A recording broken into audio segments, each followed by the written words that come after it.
Looking for diversified exposure to alternative energy? They've got ETFs for that. Horizons ETFs, ETF solutions for every investor. It's time for our interesting stories chat with Richard Southern. And Richard, a long-lost but famous UFO photo has been found.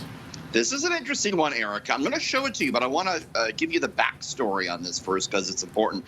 We're going to look at a little dramatization of what happened on August 4th, 1990. This is in Scotland. Two young men who were working as chefs in a nearby hotel near Calvin, Scotland, decided to go for a hike in the hills after a long day in the kitchen.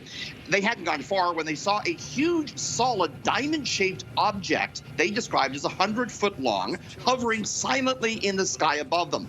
They hid in the bushes and moments later heard a sound of a jet that circled this object.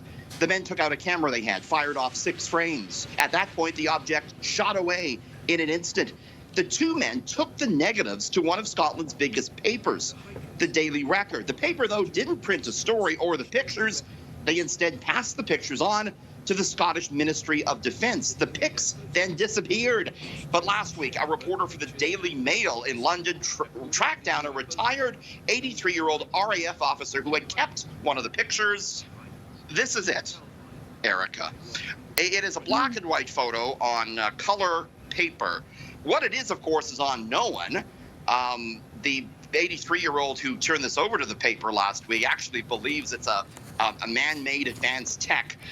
But many, though, are in agreement that we're looking here at one of the best UFO pictures ever taken. How about that, Erica? That's really interesting. Of all the ones that I've seen, I haven't seen that many, but that one looks like the clearest. Pretty interesting. Okay. Truth is out there. The truth is out there. A new survey finds Canadians prefer the metric system, but they don't always use it. Do you have a favorite? Metric or imperial? What side are you on, Erica? I don't have a favorite. It's not really something I think about that often.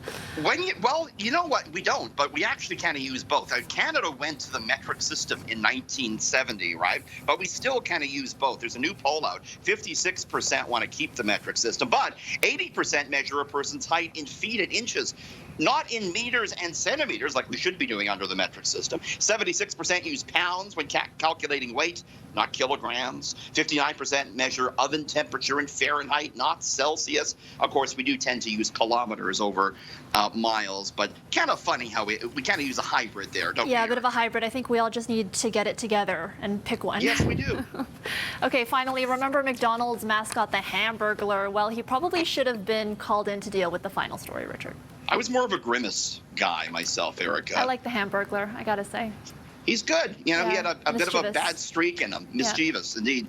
A 24-year-old man in Georgia was upset when his fries at his local McDonald's arrived cold. So upset he phoned the police. Cops arrived and weren't too interested in the French fries, were interested to find out that the man had outstanding warrants. He was a suspect in a murder of an alleged drug deal gone wrong.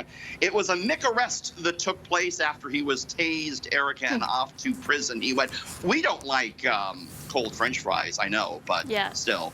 Seems I wouldn't pretty turn myself in logical that over it. if you have a warrant, you probably shouldn't call the cops because they would know that, right? I'll just put them in the microwave. Heat the fries up. There you go. Okay, thanks, Richard. We'll see you tomorrow. See you tomorrow.